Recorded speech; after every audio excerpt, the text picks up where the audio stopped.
It's the Gwen and God DJ Self. Welcome to my apartment 5H. We in the building right now, and I just want to start off saying, this nigga Jenard, man. This nigga Jenard. Kris, let me ask you a question. Do you walk around and people call you your character names? Oh yeah, for sure. Do you get upset? No. See, my thing with, I hate to say fans, but like, my thing with fans is I always tell myself, a fan don't owe you shit. Okay. They don't know you shit. They don't know if you're having a bad day, if your mom in the hospital, if your girlfriend or wife arguing, if your kid's sick. They don't know, they don't give a damn, and they don't owe you shit. You owe them everything. So all they know is I sit in my apartment or my crib and I watch this show.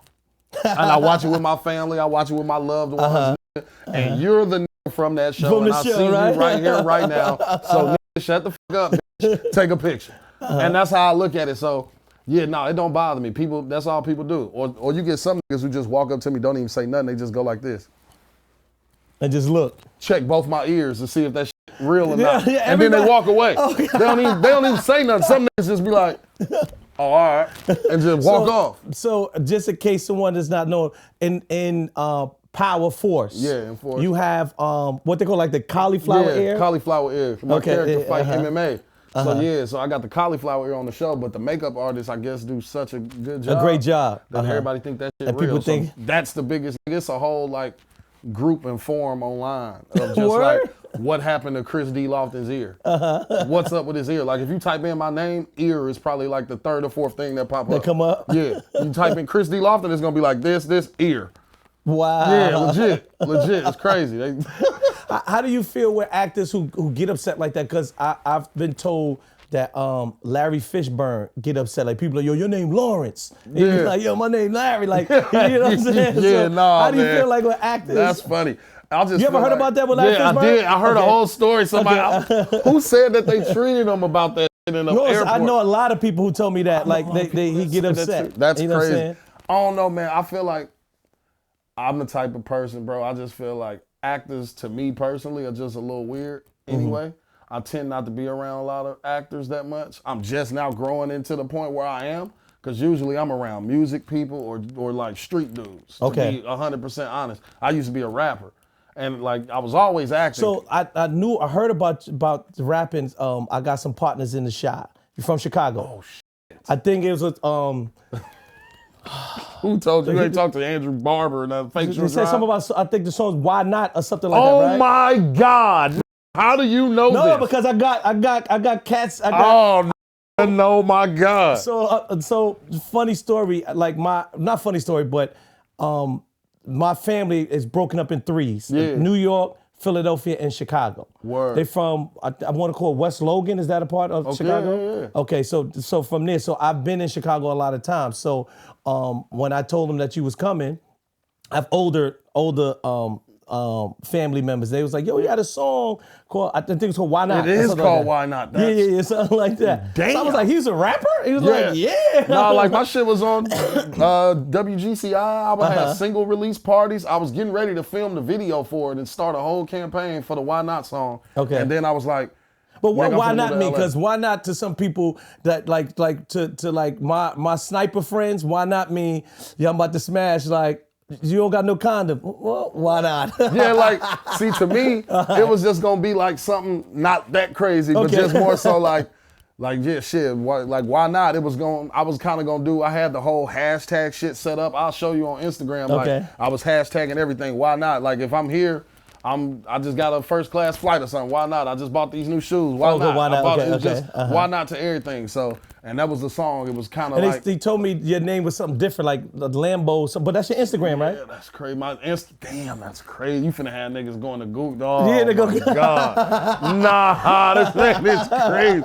Yeah, that's crazy. Yeah, I got partners out there. Yeah, that's crazy. Nah, Lambo Loft was my rap name. Okay. And I had my Instagram, Twitter, everything. It used to be Lambo Loft, and then when the acting kind of took over my life more than the music, and I had never made no money off music. I was spending all my bread. No money had ever been made.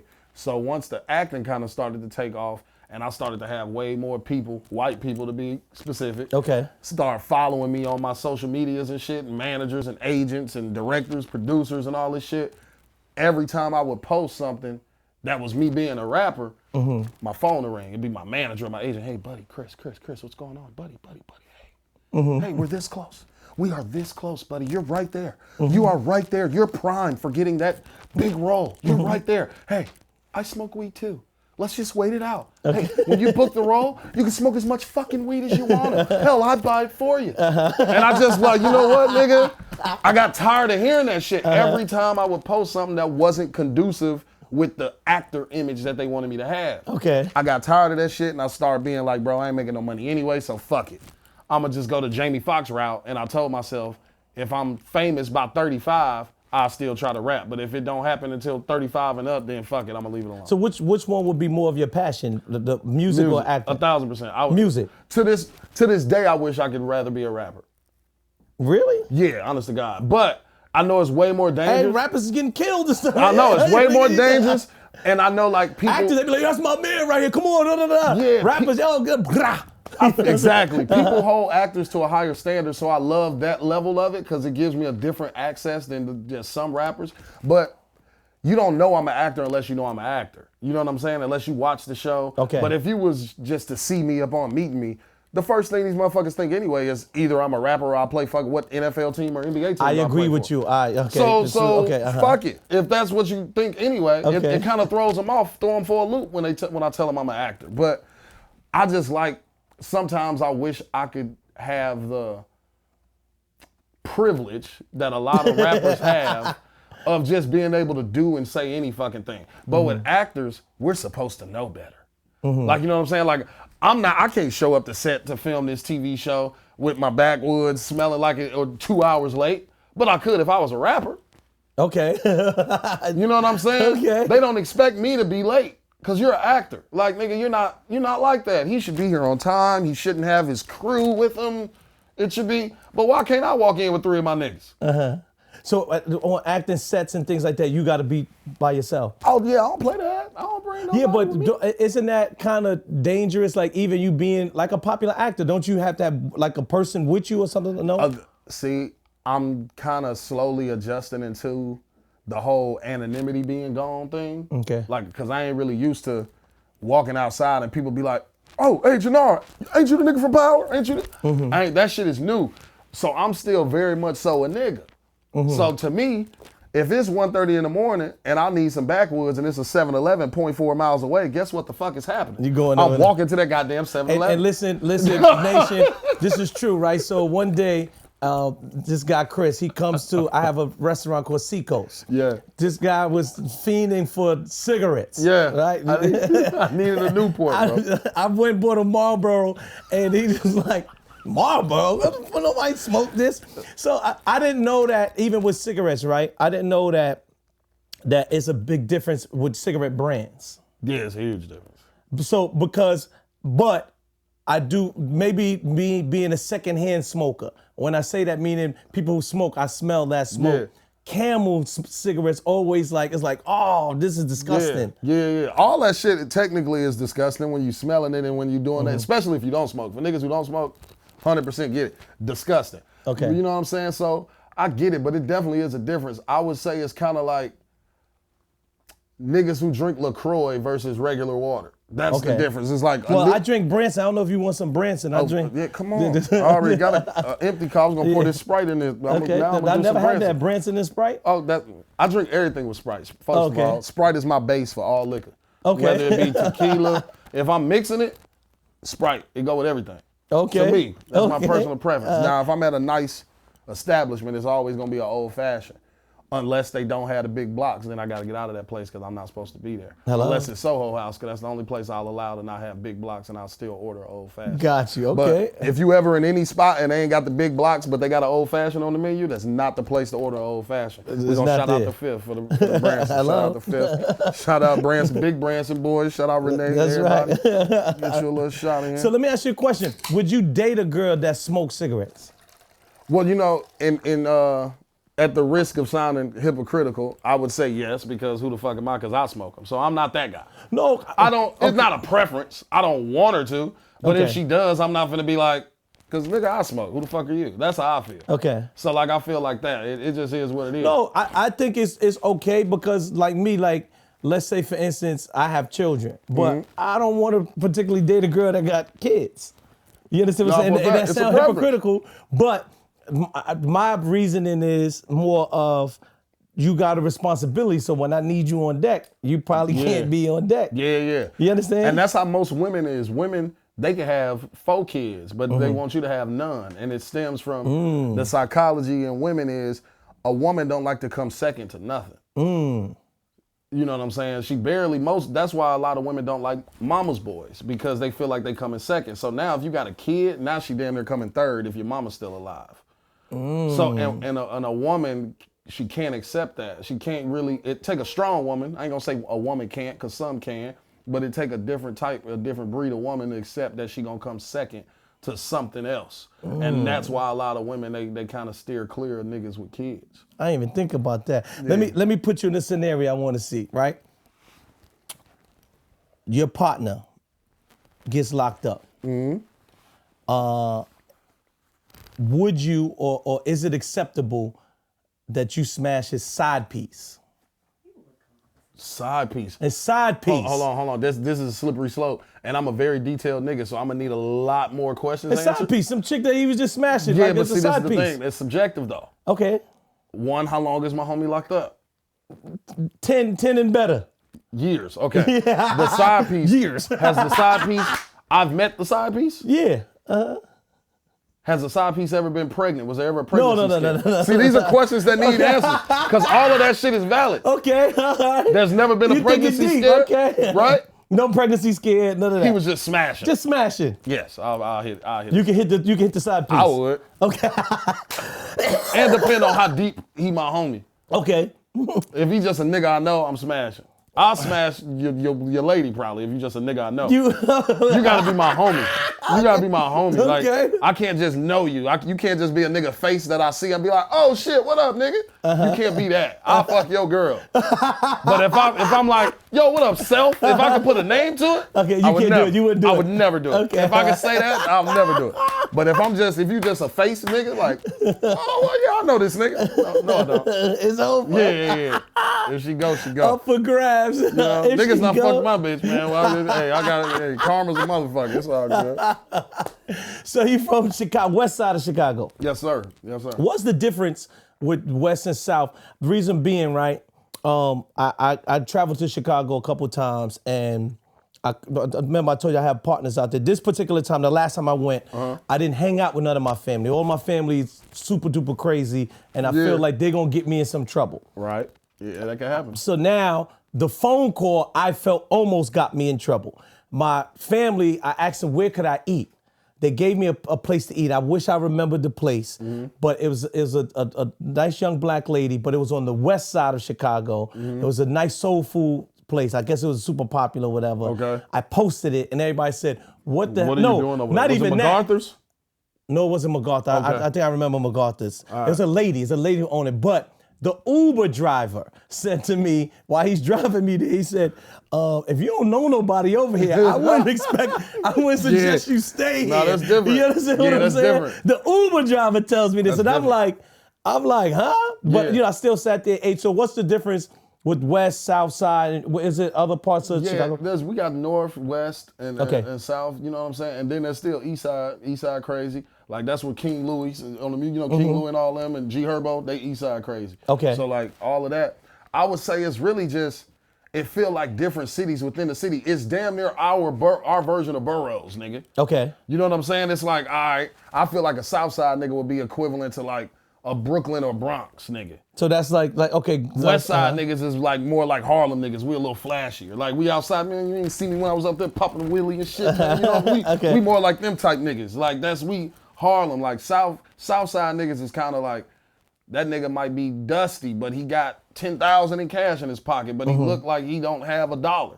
Okay. That's like, we kind of say that out west. Like south side niggas be like just white tee and whatever, but he got a band on him. They just hustle. Like west side, we damn near gonna fake it even if we ain't got it. We gonna be outside in Dior and shit, nigga, but ain't got $10. Okay. You know what I'm saying? That's west side. We just care a little bit more about the flashy shit. And I think, people fear what they don't understand. So I think every side says the other side is worse, Because to me, the West Side, I know the West Side, so it's like, nah, hell no. But I ain't out south. There's certain parts out south. I'm like, boy, I ain't going over. I ain't going to. Okay.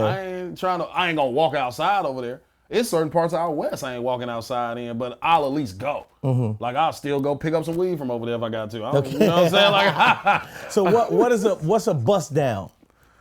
Yeah, a bust down. That's a hoe. Okay, that's just a hoe. Yeah, she a hoe. She a bust down. Okay. And generally, we don't use that word here. That's why. You know. Oh yeah. Okay. She could or could not be doing it for money, or she could be doing it for free. Either way, she's a bust down. She's a bust down. Yeah. Okay. How authentic, you being from Chicago, how authentic you feel is Power Force to Chicago? To be honest, I feel like it's one of the best shows at actually showcasing Chicago. Okay. That I've seen in a while, because a lot of the shit that come out about Chicago, it's like, bro, they be hiring all these actors who from LA, who from wherever, talking about they from Chicago. You can hear it in their voice and they ain't. And then a lot of the crews be so scared to go in these neighborhoods that they end up filming just everything in the studio. Okay. Or not really being outside in the world, or they lying, saying they on the south side or west side when they really in a nice area. But change the street signs or don't show the street signs. Okay. You know, little shit like that. So y'all really film in Chicago? Yeah, like we really film in Chicago, and shout out to our showrunner Gary Lennon.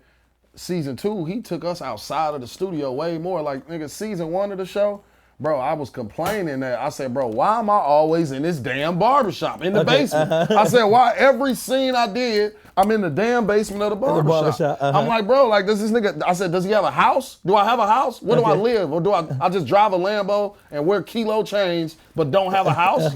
Like, what is going on here? Well, like, in the show, you lost the Lambo. Yeah, but season 1, I was like, damn, like, what's going on, man? We got to establish something. Can I go outside? Can we go see Chicago? And season 2, Gary Lennon came in there. How do people that live in Chicago, how do they act? So why I say that, because I know sometimes, if you hustling or something like that, people don't want cameras and stuff in they neighborhoods and stuff. Like, yo, get up out of here. Yeah. See, we don't go that deep in the hood to where that problem should arise. Like, we deep enough in the hood to where sometimes it's hard to film, especially if we doing a scene with Joseph, with Tommy. Okay. Like, if there's a scene with Tommy and we outside, those days are kind of hard. So because people in the neighborhood, nigga, we had a damn CTA bus driver pull over the bus while he had people on there get out just to take a picture. With Joseph. Yeah, so like that shit get a little tricky. And now maybe because season 2, I don't know how it's gonna be when we go back to film season 3. Like, it might even be crazy if they see me or my brother outside now, because season 1, it wasn't crazy. Season 2, it wasn't even that crazy while we was filming it. But now, because season 2 was actually a hit. Season 2 was 1,000 times better than season 1. I wasn't the biggest fan of it, season 1. Okay. I thought we could have did better.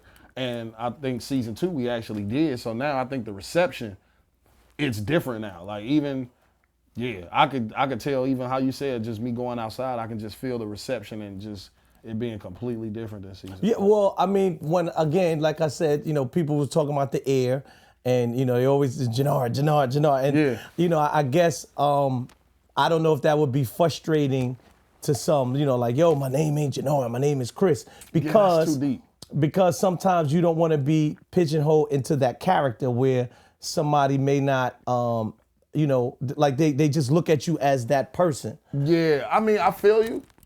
But to me, the fans gonna pigeonhole you as whatever character they deem represents you to them or makes them remember who you are. But I feel so let me say, I don't mean to cut you off, but let me say this, like, let's say Tashina Arnold, right? I don't care, she could do Everybody Hates Kris or you Pam. Exactly. You Pam. Yeah, like, you understand what I'm saying? Right, okay. And I feel that. Understand? But the decision makers who gonna give her another job, okay, if she kill that audition, she gonna get it.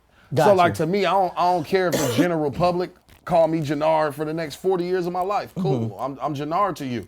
As long as Antoine Fuqua say I'm Dennis. Got you. Okay. I don't give a damn if y'all niggas call me Jenard. Okay, yep, Jenard, nigga. I don't. So how does that work too? Because I'm starting to see, like, and I don't. Maybe it's me. It's like the same actors. It's like people just shuffling them around. Like, I'm seeing this. Oh, he was in The Chi. Now he is in this one. He was in that. And like how does that work?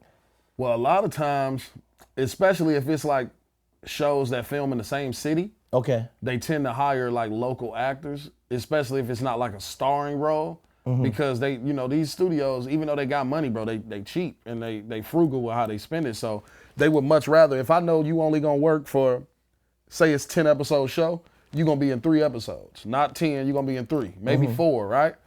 Why would I fly a nigga from LA to New York, pay for his flight, travel, all them accommodations, pay for his hotel, and give him per diem to do a job for 3 episodes when it's a nigga in New York who gonna drive himself to work or take the goddamn train and do it for 10,000 less because I ain't gotta pay for all them accommodations. So that's why sometimes it seems like the same people be recycled because shit, they might be some of the top actors in the city and they looking for local talent in New York.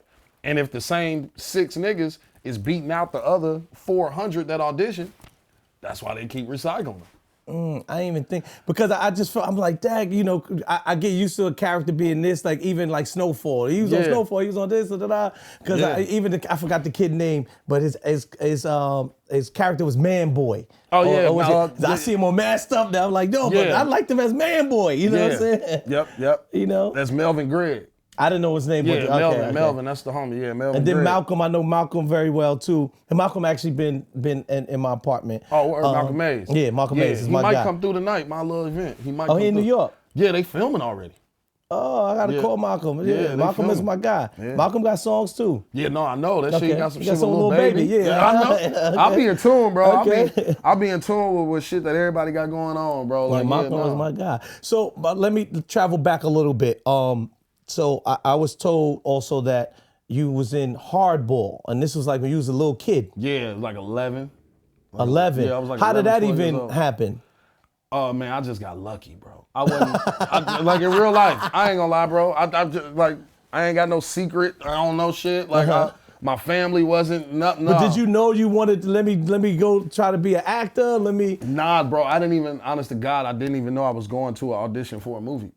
I thought I was, because I play sports. Like in my head, I was going to the MLB or the NFL, or I was gonna be a rapper. That was my entire life. From birth, I was birthed to play sports. Like I turned down a full scholarship to college to keep acting.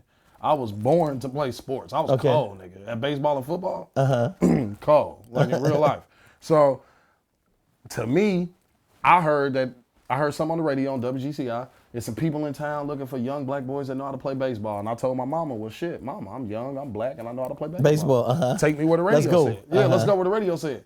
I'm thinking it's a traveling baseball team, and it must be a damn good team if they talking about it on the radio. So like, this must be like, nigga, we finna go to the World Series type shit, Little League World Series.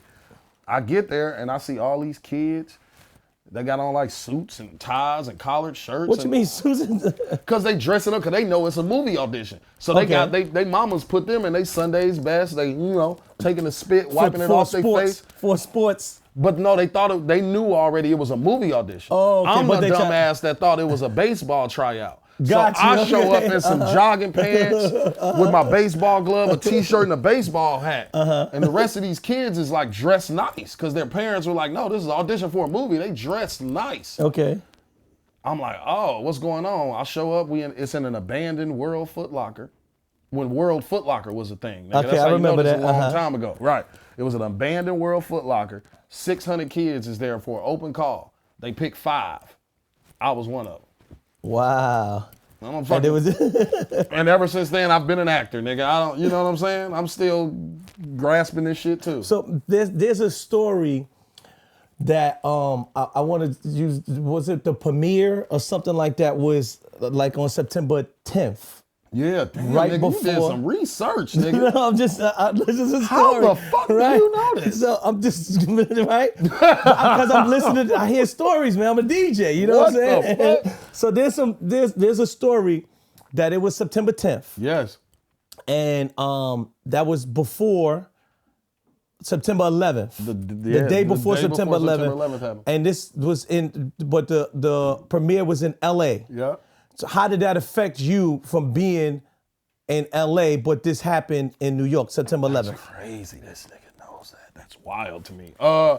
Yeah, bro. I remember, like I said, I was a kid, so a lot of it didn't really make sense. But all I remember is we were supposed to fly out back. They were sending us back to Chicago and sending Mike B. Jordan and Brian Hearn back to Jersey and New York. Okay.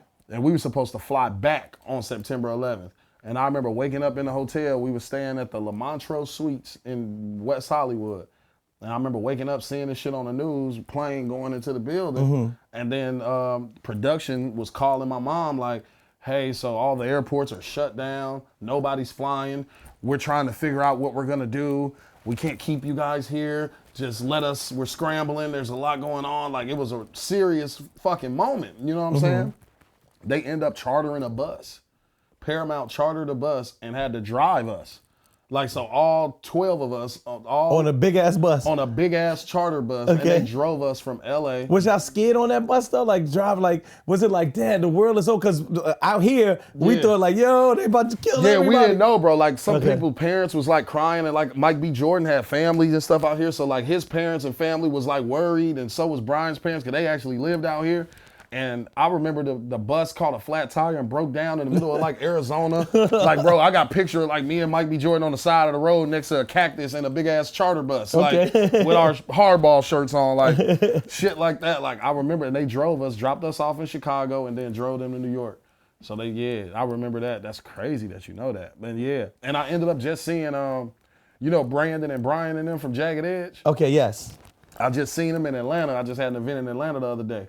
And I just seen him in Atlanta, and I showed him a picture, because when we had the premiere, his Jagged Edge hotel room was right here, and mine was right here. And that was my, like, first, second-ish time smoking weed. Okay. Was with them niggas. He said first, second, this time. Yeah. All right, so maybe you can help me out and people like me, right? With weed.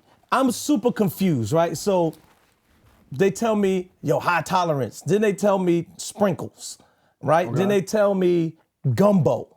Okay. What is the difference with weed and stuff like that? Like, how could, I'm using like Jim Jones. Jim Jones like, yo, I got a strand, da-da-da. What is, can you explain to me difference of weed? Yeah. And how is that? I'm super confused when it comes to that. So they got indica and sativa, right? And then they got hybrids, which could be a mixture of both of those together, with one of them being more dominant than the other. You know what I'm saying? The indica, I smoke indica because I like gas. I want to be high. It's more of a head high. It's like, you know what I'm saying? Wait, say it again. Like indica is like, when niggas be like, man, I'm smoking gas, it's usually indica. Okay. Like sativa to me is like party weed. That's the shit I'll give out for free. Like if we had a party and it was 20 niggas in here, they like, bro, you got some weed? You can have that sativa. It's fun. It keeps the shit going. Niggas ain't gonna be over there like this, want to go to sleep. But the indica, if you don't do this all the time, if you don't do this, you may or may not be ready to go home or just fall asleep. So it ain't for everybody. But I prefer indica, so I like that. And to me, like, that's one of the differences. And then you got different THC levels. Okay. So imagine the highest I've ever seen, or I think it goes to, is like 44%. That's like the highest weed, 44, 46% THC. So the closer you get to that number, the stronger the shit is. So some weeds only be like 28%, be 26, 23. I don't even touch weed that's 24 and under. I can't even touch it. That's literally. It's a waste.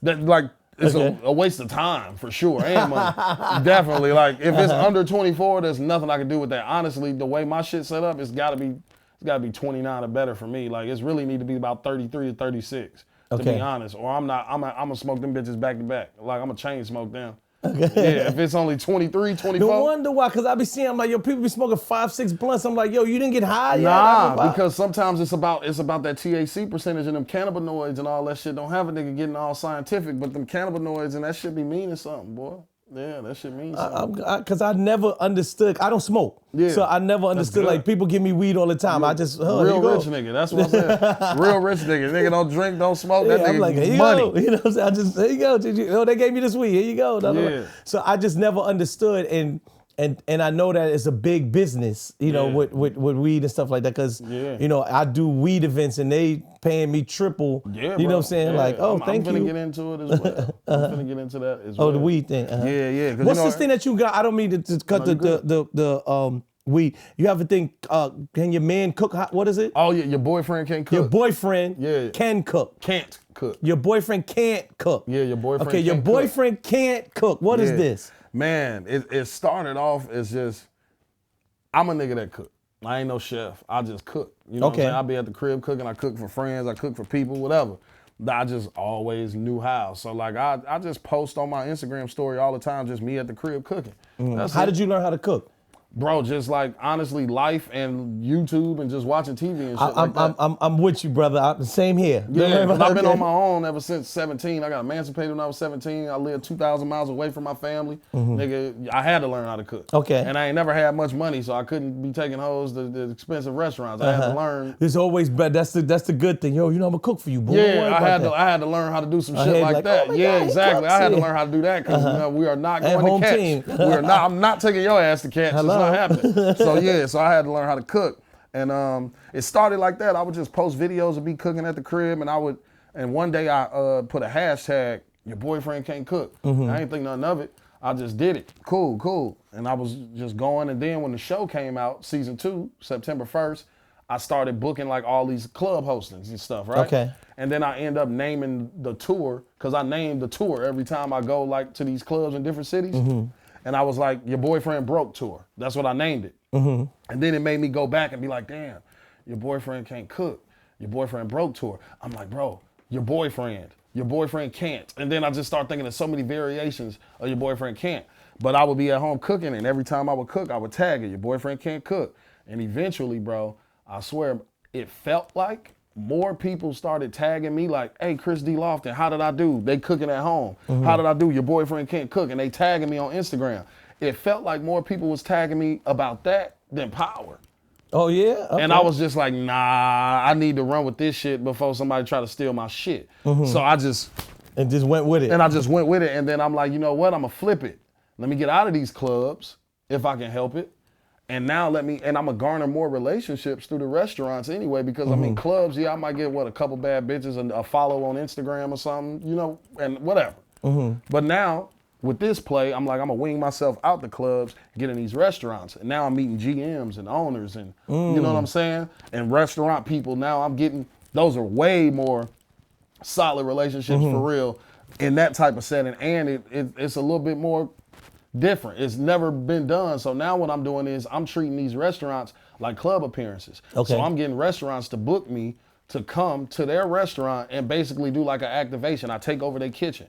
I'll be in their kitchen cooking with their staff and their chefs and everything. But I invite my curated guest of people. So I get however many people to pull up on my own. I get a liquor sponsor, preferably Branson every time. Hello. Preferably Branson every time. Get a liquor sponsor. And I invite all these people. And I just cook. And it's more so like a tasting, because I ain't no chef, so I ain't finna guarantee 60 niggas gonna all get a plate. You ain't getting 60, 70 plates out of me. This is a tasting, my nigga, you know what I'm saying? So like you might get 2-3 wings, you might get a lamb chop or 2, you gonna taste it, but I'm cooking, I'm running all the food, and you know, I'm walking around interacting, so I also allow the restaurant to continue to be open. I don't want them to be closed if I can help it, because then what I do is that's what creates the experience like it's a club hosting. Because if you open, now I'm at Expo in your restaurant running food to tables. And if niggas watch Power, they gonna look up and be like, ain't this the nigga from Power bringing my salmon to the table? Yeah, and now I'm taking pictures with your guests. I'm interacting with them, I'm refilling water, and that's the experience. That's what you're paying for. Yeah, and that's it. So what are your go-to dish? My go-to dish to cook would be, I love wings, bro. Like I love wings, but I'll probably go to honey glazed salmon, garlic mashed potatoes, or the pasta. So now me, during the pandemic, I live alone also, so I had to learn how to cook, and I started making wings also, right? But I learned 2 things, and maybe this can help somebody there and help you out too. I started adding mustard to the seasoning of my wings. Bro, everybody tells me to do that, and I see it all the time, and that's like how real restaurants. I thought I had some exclusive shit. Everybody, yeah, you know. No. That's good cook shit. Everybody do that shit, nigga. No, that's great. That's like real chef shit. Nigga, that's real chef shit. I thought you gonna be like, oh, word, nigga. Everybody do that shit, nigga. Nah, not like that. That's fire that you know that and you ain't a chef though, because what happens is most of the niggas who like real chefs, I ain't gonna say real chefs, but the people who put like egg, dip it in the eggs. I don't do that though, but for the people that do that are generally the same type of people that put mustard. Okay. Because it's like that is that will create them wings that look crazy on camera. It look like you have a perfect wing. Is damn near the niggas who used mustard. Mustard, and so the egg. Let me tell you another thing I started using. Instead of using flour, I started using waffle mix. Oh shit! On the wings? Yes, because the waffle mix it's already seasoned and sweet. Yeah, so all right, at least I got fucked me up with that one. Or you just acting right now. Nah, you might have fucked me up with that one. I'm gonna go on this Instagram. I got waffle mix already. That was like last year and shit. Nah, that's crazy. You fucked me up with that one instead of the flour. Does it, and it sticks on it? Yeah, but it's the same thing. The flour is the same. It's the same. Basically the same. It's basically the same thing. I didn't even think about that. Waffle mix. I started using that, and I started using those wings in my restaurant Seacoast, and everybody love them. No, that's crazy because I be making honey glaze. I make like a honey lemon pepper, like a honey glazed lemon pepper wings. That's really what I be making. I probably make those a night. So and just throw a waffle mix in there. But you pick your own waffle mix. Yeah, that's crazy. You pick your own one. It's up to you. Yeah, because I'm like, nigga, because I already do honey and sweet. So that shit might actually smack. I'm just telling you, kid. You know what I'm saying? I'm putting you on. Don't worry about it. But I'm a naked nigga, pause. I'm a naked wing nigga when I cook them. I don't really like to cook breaded wings for real. Okay. Yeah, like I don't know, I will, but like I kind of stay away. People for some reason they just yeah. They just like they're it. good though. That shit sounds crazy. I'm thinking about it, nigga. Another thing I know, and I think that I didn't want to skip over because I want to give you accolades. You was also in Ballers. Yeah, that was the segue. Yeah, right. Ballers, because it was like a big gap. Yeah. Or whatever, right? Yeah, I heard you guys got locked up for selling weed and shit like that. No, I'm fuck with you. How you know that? That's a big gap, right? Just fucking around in the hood, you know what I'm saying? And then Ballers came, right? Well, nah, see, Ballers, it wasn't, Ballers was the biggest job. Like, the only gaps I really had was like, it might have took me 8 months, 6 months, or a year before I booked something else. Okay, but what was you doing in those times? Well, before Ballers, that's when I moved to LA. I moved to LA in 2015. Okay. Right? I moved to LA in 2015. To pursue acting. Yeah, to keep acting. So I moved to LA. I did that cliche shit that they say don't do. One-way ticket, $300 in a and I'm moving to LA. To be an actor. Stupid ass shit, but I did it. But it worked, right? Yeah, it fucking worked. Jesus, go figure, nigga. But yeah, I did that dumb ass shit and it worked out for me. But Ballers, it took me like a year and a half, 2 years. I didn't book shit in LA. Like I was going, and that was hard for me because in Chicago, you know how we was just talking about they recycle the same actors. In Chicago, I was kind of like a big fish in a small pond. Got you. If it was a role for a black boy about 17 to 26, I was kind of gonna get it. And if I didn't get it, it was gonna be me or 4 niggas. Okay, But I came to LA, never forget, it's about 49,000. Bro, I remember, bro, my very first audition in LA was for that movie Detroit, right? Bro, I walk in this goddamn audition room, nigga, and I'm going to sign in when we were still doing it in person before COVID. Bro, I'm looking at the damn, because I always would read the sign-in sheet, right? Okay. Like, what niggas not been in here, nigga? Bro, I look at that motherfucking paper, boy, that shit was like Corey Hardrick, Jaleel White, fucking Daniel Kaluuya, fucking nigga, everybody. It was, bro, Taj Mowry was even on the motherfucking nigga. I was like, bro, they expect me to get, why am I here? Like, bro, in real life, why am I here? It was like, nigga, Aldous Hodge. I'm like, bro, all of these names who had just auditioned for the same role before me. And now I'm just signing in like my very first LA audition, nigga. And I was just like, damn. I even seen my homie Kevin Miles, who is now Jake from State Farm. That's my homie. He from Chicago too. He from the shop. Yeah. Okay. So I see all of these names and I'm like, bro, ain't no way in the hell I'm finna get this audition. So to me, it was hard to go from being the big fish in the small pond to being just a little fish in the ocean. Pond. In the ocean. In a fucking ocean, nigga. LA is the ocean. So I was like, nigga, it took me 2 years before I booked one thing. And the one thing I booked was some super low budget independent project. I might have got paid $1,500 to do. But then 3 weeks after that, I booked Ballers. But before Ballers and that year and a half break, what was something that what was like some sacrifices that you did or jobs that you did that you was like, oh my God. Oh nigga, when I first moved out here, I mean not out here, I'm in New York. In when LA. I first moved to LA, I lived like kind of far out. in the Valley or whatever, and I was just doing the whole thing where I was standing on Hollywood Boulevard, on Hollywood and Highland, selling pop hoverboards. locking? No, I was selling hoverboards on Hollywood and Highland when I first moved to LA. Yeah, I was standing out there all day selling hoverboards. When I first moved there for the first 6 months, bro, I would wake up every day about 7 in the morning, get on the motherfucking train, take the orange line to the red line. Hoverboards is heavy. Yeah, no, I know. I used to carry. Niggas used to be like, bro, you ain't scared of getting robbed? I'm like, bro, nigga gonna have to kill me about this. I ain't got no other way to eat. I'm like, nigga, I'll kill a nigga about these hoverboards a day. I would carry like 2, 3 of them and be riding one. Just so I can go stand out there on Hollywood Highland and sell them. And then I started like charging tourists and shit $5 if you want me to let your son ride around Hollywood Boulevard, or I'll teach him how to ride it. Give me $5 or whatever. I'll teach it. Let your son ride around, whatever. Shit like that. And then one of my roommates, you had a roommate? Oh, when I first moved to LA? Yeah. Nigga, I had 4 in a 2-bedroom apartment in 2000. Wait, 4 roommates nigga, in a 2-bedroom apartment? Nigga, this is real life. So this is why I keep a beanbag in my house to this day. It's symbolism, because when I first moved to LA, I lived in Reseda in a 2-bedroom apartment with 3 niggas. I couldn't sleep on the couch because there was already a nigga on the couch. My homie had a room, the other homie had a room, and the nigga was already on the couch, and now I moved out here. So I used to sleep on a beanbag in my homie's room on the floor. Wow. I slept there for the first 6, 7 months of my LA trip and woke up every morning, 6, 7 in the morning, and went my ass on Hollywood and Highland and sold them hoverboards. And one of my roommates worked for Apple at the Apple store. They would give them these little cards that had money on it for bus and train fare if they didn't have a car to get to work. So he had just got a car but never told his job, so they would keep loading it.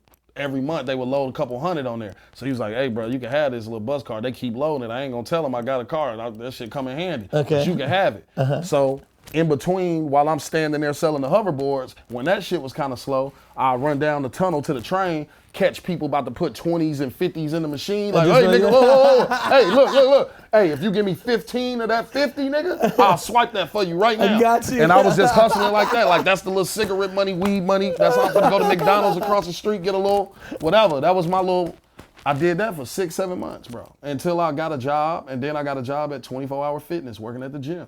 I did that. Then by that time, we had moved to the hood. I lived in South Central for 3 years in the middle of the Hoovers. Niggas gang banging and pressing me every day. Like, nigga, I had to fight niggas out there and everything. Hoovers and Crips, everything, bro. I lived there for 3.5, 4 years. In South Central, 5-bedroom house, 5 roommates. I was the 5th, so it was 4 of us, 5 total. 5-bedroom house in South Central. I lived in the hood for about 3 years. And then I got downtown. But yeah, that was the jobs. And right before I booked Ballers, I was working at a motherfucking hotel, the Renaissance Inn, right by LAX, nigga, doing a continental breakfast, nigga, mixing waffle batter and shit, nigga, early in the morning, making the eggs and shit, nigga, early in the morning at the hotel and shit, nigga, I swear to God. Like, wow. Literally 3 weeks later, I booked Ballers. Like, swear to God. But I worked there for like a solid 2 months, 2, 3 months. Wow. Have you ever had a role that was challenging for you? That was like, dang, I can't, this is a little bit hard, or I gotta do some homework on it? Yeah, no, honestly, shit, this Jenard shit, I did a lot of homework, bro, because like the character itself wasn't necessarily hard. A lot of the nuances of him is because, like, nigga, I would never try to kill my brother, but I had to put myself in a frame of mind as to. Or being like a heroin addict. That's the part. Like this new season, bro, I had to do homework. I was watching that Don Cheadle movie, Rebound. I don't know, you ever heard of that? Yes. Yeah, I watched Rebound over and over, bro. Tried to get tapped in. And yeah, and one of the writers on the show, he's a former addict. He clean now, but he was a former heroin addict. So I sat with that nigga, and he took me to see some of his other friends and stuff that used to be on it, or some that still are. And I talked to him and listened to him, bro, and really did homework on that shit. And yeah, and then I'm not no method actor like that, but I was method enough to the point where it would be some days I got a 5 a.m., 6 a.m. call time or something. I'll stay up on purpose. And I would never, if I had a call time before 7 a.m., I would never sleep in my bed, just so I would never get too comfortable. I'd sleep on the couch or in a chair or something, on the beanbag or whatever, right? But I'd be up 2, 3 in the morning, still maybe having a drink or something. Don't get my coffee in the morning, so I'd be irritated. You know what I'm saying? To kind of keep that little look. Because it's just certain shit just be in your eyes. The eyes are the window to the soul. And then acting, it's this. It ain't, a lot of people be worried about this, they mouth. but it's really this. The eyes. That's really all it is this. So like, nigga, if I can convey this and that's not fake, anything I fucking say is gonna seem real, because this is real. So nigga, I took that shit to the next level. I was in that motherfucker doing that type of shit, bro. Sometimes, nigga, I would have a little water bottle like this sometimes, bro, walking around. Nigga, I had Mad Dog 2020 in there. Wow. Mad Dog 2020, just drinking and give you that ugly little grin, bro. And then I pop on camera, they say action, I'm nigga, like this, off the Mad Dog 2020 though. Like that's like little things I could do, bro, to try to really take it there. And so I felt like that was challenging for me because I really let myself go last season and just didn't care about Kris and what Kris's comfort was. And nigga, I didn't even get a haircut all last season because my character was on heroin. I had to look scruffy. So nigga, I'm really walking around Chicago looking scruffy, looking fucked up. And I'm a nigga who damn near going bald, nigga. So me with no haircut is crazy. I have to have a haircut. If I don't, it's crazy, my nigga. You know what I'm saying? Like, so, nah. So like, nigga, to me, that was difficult. Like, nigga, I'm in Chicago making decent little money, got a nice crib, on Power. I'm from here. Nigga, I want to be clean and outside and kicking it. But no, nigga, I look like I'm on heroin in real life too. Because I'm walking outside like this with nigga. It's scruffy. Yeah, bro, it was crazy. With cauliflower ear. Yeah, 7-8 months, I couldn't get a haircut. Would you ever date an actress? I don't think you I'm look dag. Yeah. You had to like take a. Yeah, I don't think I'm opposed, but I've never done it before, and I don't really know because actresses be a little extra for me. What you mean? Actors are extra. It depends on what type of actor she is. Like I can't deal with all of that. I call them thespians. If she ain't no thespian, then cool. Like I don't want no over the top doing too much ass. I'm an actress, princess, diva shit. Actors be fucking weird, bro. You know what I'm saying? Like they be fucking weird, and I'm not like that.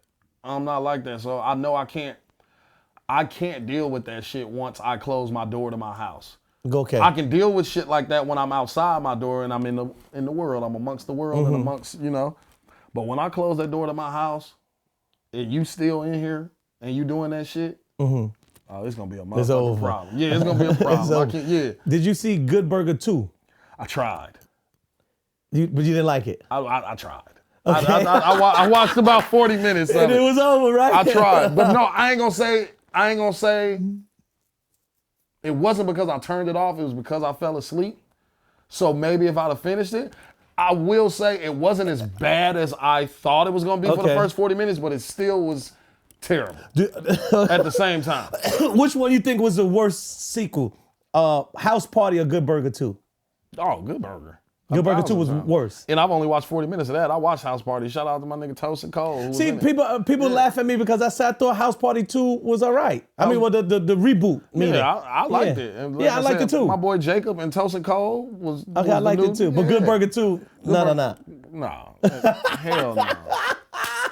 Hell no. Come on now. Before we get out of here, what's your top 5 albums of all time? Albums Music of all time. Yeah. See, I'm gonna sound like Dylan as Dylan. Drake, and Drake. Drake. Okay, tell me. But for real, albums of all time is crazy. So Drake is your favorite artist? Drake is the greatest artist to ever walk the earth to me. Because? He makes the most. Let me ask you a question, because a lot of people, this last album that he came out with before he put the scary albums. Nah, it was amazing before that, and it just got better after. Like, you're talking to the wrong nigga. You don't want to go down this rabbit hole with me. Like, you really don't, bro. Aubrey. Yeah, nah, you really don't want to go down this with me, because I got receipts, nigga, and I got the facts. I didn't dislike it. I'm not saying I dislike it. It's like, you know what I'm saying? Drake, so... You know how I'm not comparing him to Kanye, but to the point where people always be like, what the fuck is Kanye doing? But then 2-3 years later, when everybody else in the industry starts doing it and you realize that Kanye tried to tell y'all niggas 3 years ago. Okay. That's Drake. Why the fuck did this nigga make an album? What is this, techno? What is this, pop? And then 3 years later, you get it. Okay. You know what I'm saying? And then I just feel like he make at least for me, for this generation, you know what I'm saying? He make the most relatable music. There's nobody whose music You could be now. There's some moments. All rappers have their moments where they shitting on you because you regular and broke. Okay. He has those moments, and then go off, Drake. You worked hard, Aubrey. You should shit on us from time to time. Completely understand. Okay. But he found a way to even make those "I'm richer than you" rants still relatable to the nigga that works at UPS because of the way he ties in current events with what's important to our culture, with just the honesty and vulnerability that most rappers is too fucking cool to say. Okay. He gonna actually say, bitch, you hurt my feelings when you said I couldn't rap and I played my CD for you. And you told me to put on Ludacris. Fuck you, bitch. Any nigga who's ever wanted to rap is like, hell yeah, fuck that bitch Tasha. She did that to me too. Like, he found a way, bro. Like, he found a way to make the most relatable music there is. And I also feel like he makes timeless music. Like how Will Smith's Summertime could come on at any given point in time and niggas is gonna go like this. You can damn near do that with any one of Drake records. Wow, you really do like Drake. No, in real life though. Can you not? Nigga, you could turn on One Dance right now, and that shit maybe not in New York, because y'all niggas is different. One Dance is a big record. But like, nah, like, see, bro, like, it was a nigga, bro. Ain't that nigga, and I like him, because he can actually rap, but is he from out here, that Joyner Lucas? Is he from out here? No, I don't know where he's from. I don't know where he's from. Michigan or some shit? But like, it be niggas like that, like, I can't listen to no shit like that, bro. Like, I can't, like, but I feel like niggas on the East Coast, y'all love bars and shit like that, which is cool, but I think that's why we like this Scary Hours, the one he just put out. I think we like that, like, because he was really like he got to some bars. Yeah, see, Red and to Button, that shit was hard. And yeah, I don't rap like this anymore. I forgot the name of that song when he talk about the girls and stuff like that. Shoe Fits. Yes. Yeah, I forgot. My bad. I'm sorry. No, I'll never disrespect Aubrey in front of you again. OVO Lambo, bro. You gotta relax. But I can see that now. Lambo Lord featuring Drake. You looking for that? Oh man, no, I wouldn't even want that. Fuck acting, man. I wouldn't even want that. I respect Aubrey far too much to play with him like that. Ooh, I would never. Like, I would, I just want to. I honestly just want to work for him, and he ain't even got to pay me. Wow. I just want to motherfucking. Them niggas need to listen to me when they making their videos. Okay. Because I be having so many ideas for them. Yeah. All right. Lastly, I want you. Backtrack. Joyner Lucas is from Massachusetts. I don't want the. He's from who? Massachusetts. Joyner Lucas is from. Okay. East Coast. So I was kind of close. I don't give a fuck about where the nigga from. I felt like it was East Coast. Joyner Lucas is from Massachusetts. Yeah. But shout to Detroit, shout to the whole Michigan. How about that? Also, before I let you go, all right, so we know Drake is number one. Mm-hmm. Where would you put 2 and 3? Personally, I'm gonna put Jay-Z 2 for sure. Okay. The only reason I say Drake is better than Jay-Z, obviously he's not a better rapper. Mm-hmm. Jay-Z is obviously a better rapper. I'm talking about artists. I'm an artist. See, to me, I look at things as artistry. Got you. And I think Drake is a better artist than Jay-Z. Jay-Z's a much better rapper, and I honestly feel, and I want to say this on the record because I said this on Twitter and niggas came for me, so I'm gonna say it here. I feel like if Drake would have stayed with Rihanna, right, it would be undoubtedly, unarguably, more people would say that he's the greatest. A lot of the reason people just give it to Jay-Z is because he also has the life to match. He has the wife, he has the life, and he's also become a billionaire. If you hold on, I'm not saying he's not the GOAT at bars, but I'm saying if you strip him to a Brooklyn cat, if you strip him of Beyonce, if you strip him of billionaire status and just make him a millionaire regular rapper, like still a millionaire, but you strip him of all that dope business shit and having one of the baddest women and dopest queens who's a billionaire as well, right? Take that away from him. Do you think niggas would not question? Let me say you too. I disagree with you. I'm going to say that, but the first thing I'm gonna say is I hate when people say take this away, and then this. What makes a person is what they have. That's number one. 1,000%. But Jay-Z was that dude before the Beyonce and all that stuff. But nobody was walking around. You got to think about it. This beehive shit is a real thing, brother. There are a lot of people who call him Beyonce's husband, nigga. You get what I'm saying? There's a lot of niggas who call that man Beyonce's husband. Ain't nobody out here calling fucking Aubrey that nigga's Drake. Cause he ain't got no My point. Okay. So if his wife and girlfriend was billionaire Rihanna, and he could fucking match up. If my billionaire wife was Rihanna and I had kids, and your billionaire wife is Beyonce and you had kids, and I'm still Drake, there would be more of an argument of who's the best. I guarantee you, bro. But because he had a baby with some fucking white girl, stripper, OnlyFans, porn star bitch, his shit goes down because his life choices haven't been as good as Jay-Z's. But if he did those same life choices, kept Rihanna, it was him instead of A$AP Rocky. Imagine what that crowd of people would have ran to him to. Everybody be like, oh yeah, Drake is the greatest too. Because he's doing the same type of business shit. He's on pace to be a billionaire as well, long before 45, 50. He's only like 35. He might get that shit done. Come on, man. How is he not better than him? I'm not arguing. He's one away from Michael. Nigga, beat it. Nigga, beat it. Your opinion is your opinion. I'm not arguing with you. Because I just said some facts. You talking to a whole bunch of New York cats. I know y'all from New York, so it's the wrong place to do that. Yeah. And that's why I'm admitting that he's a better rapper. and better overall at life. Because he's won life. And he won the battle with the bars. But I feel like life is a numbers game. And them numbers, I just feel like, bro, like, this shit don't lie. Like, yeah, but I also feel like it's more universal too, because Jay-Z can go anywhere because he's Jay-Z. Okay. But I'm just saying, like, the way a lot of niggas in New York don't like Drake. A lot of niggas on the East Coast and down South don't like Drake. A lot of people up north and on the West Coast like Drake. It ain't really that translated as much. But Jay-Z, because of Beyonce, oh man, I still disagree with that. Has become way more universal. There's a lot of niggas in LA who don't listen to Jay-Z, bro. I agree. There's a lot of niggas down south who say Boosie is Jay-Z to them. I agree. You see what I'm saying? So the fact that he has Beyonce makes niggas even down there who claim Boosie. So I'm going to admit, I didn't think about it the way you think, and I forgot that you're not a New York cat. So you're absolutely right, because I do go to the Texas, Louisiana area. They're not listening to that shit, and they bro. love Boosie. Yeah. Boosie is that guy. Niggas in Chicago, some of us do, but it's really the old heads. We ain't listening to that shit either, for real. Like, we do, but not like our end all be all like y'all, bro. Like y'all, cause y'all care more about them bars. Like that's why y'all still like battle rappers and shit. Like that shit is just like pure entertainment to us. Like we not really checking for that shit. I don't want to hear any of these niggas make a real song ever. I just want to hear you battle rap a nigga. That's it. Don't go in the studio and try to make a real song. It never really works for them niggas. In most cases, because it's not good, bro. You know what I'm saying? Like, that's what people need to understand, that bars don't translate that well over beats. That shit sound great a cappella, nigga. When you get to putting some melodies and harmonies to that shit, it sounds ass. It sounds like a bunch of words. Nigga, Papoose is one of the greatest rappers ever. I love that. Papoose. Nigga did Alphabetical Slaughter. Who gives a fuck though? Because it sounds like a bunch of words when you put music behind it.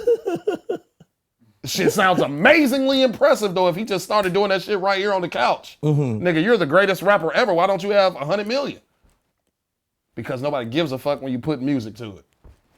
That's why. And that's what I feel like a lot of East Coast rap is.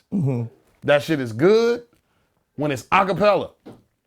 Or it's the old school niggas like the Nas's, the Jay-Z's, all of them are still making the good shit. And now the new drill New York, I like that shit. Oh, so you do like that? Yeah, I like them too. Okay. I like them niggas. Okay. I like them niggas. So you from Chicago, that's why you want to I like them little niggas. Some of them, I like them, like 5-0 and all them niggas, because they found a way to take it away from all that. Here we go, and here we are. Like, and I got balls and all that shit. Like, you know what I'm saying? You know what it is, I guess I have an old soul, like you just said, and I guess that me being from the Empire State, New York, that we do pride ourselves on bars. And the younger generation is, you know, like you said, you know, send me the Addy, I'm coming to you. Send me the Addy, I'm coming to you. Yeah, right. You know, like, it don't make no sense, but it's just like, it's more psychology to it now, bro. This shit way more science than it is anything else, bro. It's psychology more so than it is talent. And I think the younger generation just figured it out, bro. It's psychology. Talent plays a part, but to me, knowing the psychology behind the business is a talent in itself, to me. Sitting there mad about the psychology and talking about you got better bars than him, why is he there? that ain't talent. That's ridiculous. Because if you know you can rap better than this nigga, but you ain't figured it out, like, who's the fool? Oh my God, Kris. Yeah. Thank you for coming to my apartment, man. They finna eat me alive, ain't they? Yeah, they is. Man. Oh man. Drake, and Drake. And yeah, my East Coast and Fifth, nigga. Hello. And Fifth. That's my Jay-Z of the East Coast. I listened to way more 50 growing up than Jay-Z though, to be honest. Me too. He was way more influential to Chicago niggas because that was universal to me. 50 went universal with his. I think. My God, Kris, man, thank you for coming.